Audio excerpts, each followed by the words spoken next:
안녕하세요. 김태호 변호사입니다. 오랜만에 영상을 올리는 것 같은데요. 이게 변호사 생활을 하면서 유튜브를 병행한다는 게 참 쉽지 않은 것 같습니다. 어쨌든 오늘은 그 대여금을 어떻게 받는지, 참 돈을 빌려주고도 못 받는 분들이 되게 많아요. 그래서 뭐 그런 분들이 어떻게 법적으로 해야 되는지 모르는 분들이 많기 때문에 그 부분에 대해서 한번 제가 알려드리도록 하겠습니다. 자, 변호사의 관점에서. 자, 첫 번째는 일단 생각해 볼 수 있는 게 내용 증명을 보내는 거죠. 내용 증명이라는 거는 일단은 세 부를 작성을 해서 우체국에 가져가면 우체국에서 한 부를 보관하고 한 부는 상대방에게 발송을 하고 한 부는 이제 발송인이 가지고 있게 됩니다. 따라서 나중에 그 내용을 우체국도 가지고 있기 때문에 나중에 그 내용을 증명할 수 있다는 거죠. 이 내용대로 어떤 편지 내용을 상대방에게 보냈고 또 등기로 보내기 때문에 받았다라는 것까지 증명할 수 있기 때문에 보통 어떤 법적인 내용을 통지하거나 주로 임대차 계약을 해지한다, 뭐 연장한다, 뭐 이런 내용, 계약을 해지한다 이런 의사통지를 할 때 내용 증명을 보내죠. 우체국에서 그 내용이 확인이 되기 때문에. 그래서 이제 어떻게 갚을 거냐, 언제 갚을 거냐, 네가 지금 나한테 돈이 얼마 빌렸었고 지금 이자가 얼마고 안 갚고 있는데 만약에 안 갚으면 나중에 민사, 형사, 뭐 가압류, 가처분 이런 법적인 조치를 하겠다. 빨리 갚아라. 이렇게 내용 증명을 보내는 것을 생각할 수 있습니다. 여기서 이제 가장 중요한 거는 그 날짜를 지정해 주는 게 좋아요. 어쨌든 변제기는 도달했을 거니까 몇 월 며칠까지 갚아라.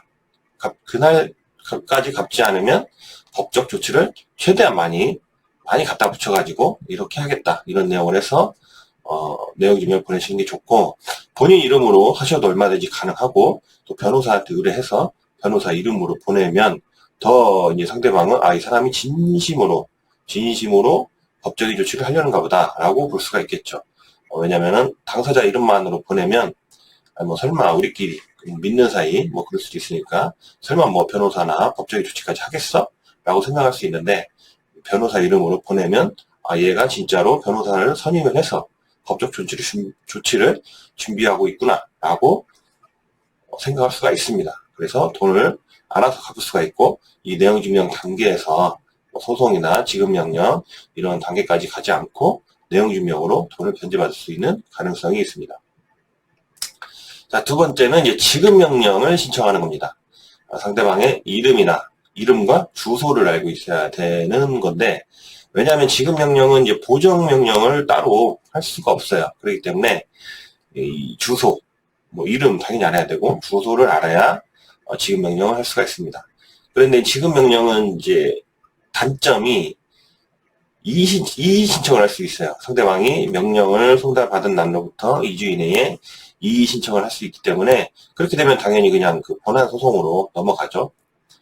그래서 그때 되면 이제 결국 본안 소송으로 넘어가게 되는 겁니다. 그리고 이의 신청 지급 명령은 기판력이 없기 때문에 상대방이 이의 신청을 하지 않아서 지급 명령이 확정된다 하더라도 나중에 상대방이 청구 이의에 서로 그 집행력을 다투는 소죠.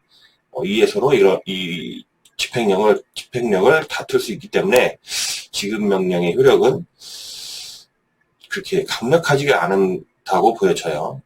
지급 명령 하기 전에 일단 지급 명령을 받고 돈을 변제할 사람이면 아마 내용 증명을 받았을 때 변제를 했을 겁니다. 따라서 지급 명령은 그렇게 강력하지 않다. 그 다음에 이제 본안 소송을 제기하는 거죠.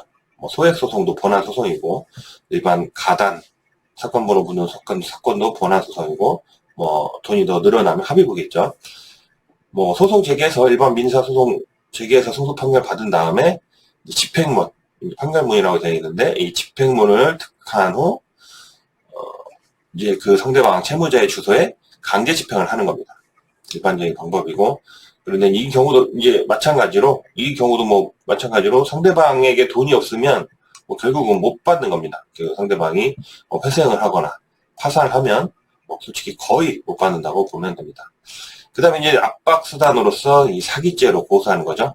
대여금 사기라고 지금 불리는데 이런 경우에는 상대방이 돈을 빌릴 때에 그 변제 의사, 이제 내가 돈을 갚겠다라는 의지, 생각 또는 능력이 없음에도 돈을 변제하겠다고 하고 빌렸을 경우 사기죄가 성립하고 고소를 할 수가 있습니다. 여기서 중요한 게 이제 또는이죠. 이제 변제 의사도 없고 능력도 없어야 사기죄가 아니라 둘 중 하나만 없어도 대여금 사기에 인정이 됩니다. 그러니까 이 사람이 돈은 있는데 변제할 생각이 아예 없었거나 또 변제할 의사는 충분히 강력하게 있는데 변제할 능력이 없거나 둘 중 하나만 없어도 사기죄가 성립되죠.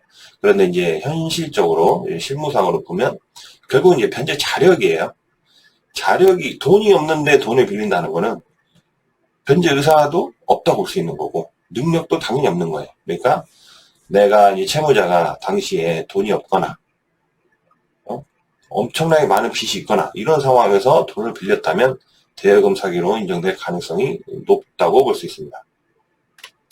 그런 경우는 어떻게 하냐? 결국 이제 일반적으로 그 통장을 알 수가 없잖아요, 우리가. 그래서 고소를 해서 경찰한테 이 사람 그 당시 변제 당시 계좌를 한번 뒤져봐라 이렇게 할 수 있고, 아니면 민사 소송에서 그 사실주의 신청을 해서 은행에 계좌주의 신청을 해서 이 사람이 이제 변제 당시에 그 대여 당시에요, 돈을 차용할 당시에 변제 자력이 얼마나 있었는지 보면 이 사람이 변제 의사나 능력이 있었는지 알 수 있게 됩니다. 그리고 이제 그 형량에 대해서 말씀드리는 건데, 옛날에는 뭐 4천만 원, 뭐 5천만 원, 이 정도면은 뭐 실형 선고를 안 받는다. 나는 20몇천만 원이면 뭐 별로 처벌 안 받는다. 집행유예다. 벌금은 아니고 집행유예 정도다라고 생각을 하면서 다소 좀 뻔뻔하게 나오는 채무자들이 있었어요. 그런데 최근에는 그 4천만 원 정도, 3천만 원, 4천만 원이라 하더라도 실형, 물론 이제 1, 2년은 좀 아니고 6개월 정도, 8개월 정도 단기 실형을 받는 경우도 있었습니다. 그래서 사기죄로 고소를 될 경우 최대한 재산범죄는 일단 돈을 갚으면 끝나는 거예요. 일단 끝난다고 보시면 됩니다. 물론 무죄는 아니지만 기소유예나 뭐 재판 가서는 집행유예 이렇게 선고받을 수 있기 때문에 무조건 재산범죄는 변제를 해야 된다. 라는 걸 알고 계시면 되겠습니다.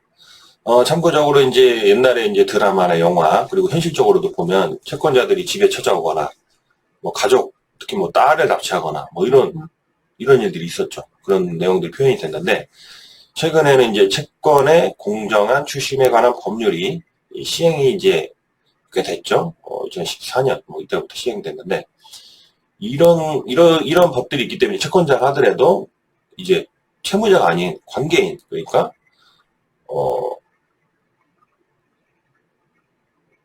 관계인, 그 가족, 아무 상관없는 뭐 친구, 뭐 부부 관계 이런 사람들한테 연락을 하거나 문자를 보내거나 할 수 없는 겁니다. 그리고 변호사가 아닌데 내가 이 채권을 양수받았다 하면서 채권 추심하는 경우가 있었죠. 과거에 뭐 조금 조폭이나 이런 분들이 동네 좀 이제 이런 분들이 채권자가 이제 돈을 못 받고 있으니까 그 채권을 양수받아가지고 대신 추심을 하거나, 또 그거는 당연히 안 되고, 여기는 나오는 것도 추심 행위와 관련된 소송 행위를 금지한다라는 거죠. 그러니까 내 채권이 아닌데 채권 추심 목적으로 채권 양수를 받아서 대신 내가 채권자인 것처럼 해서 소송을 제기할 수 없다는 겁니다. 당연히 이제 그리고 추심자는 추심과 관련해서 채무자, 관계인을 폭행, 협박, 체포, 감금, 위계 위력을 행사하면 안 된다라는 거고, 그다음에 야간, 여기서 이제 오후 9시부터 다음날 오전 8시까지 반복적으로 하거나, 야간이라는 거는 오후 9시, 다음날 오전 8시까지 방문하거나 전화를 하거나 이러면 또 안 됩니다. 그리고 개인정보를 누설해서도 안 되고, 거짓 표시에 금지를 해서도 안 되고, 뭐 여러 가지 이제 이런 법률들이 있고, 조항들이 있고, 여기서 중요한 거, 손해배상 책임이 발생했을 때는, 자, 손해배상 책임, 채권 추심자가 법을 위반해서 채무자 또는 관계인에게 손해를 입힌 경우에는 그 손해를 배상해야 한다라고 돼 있죠.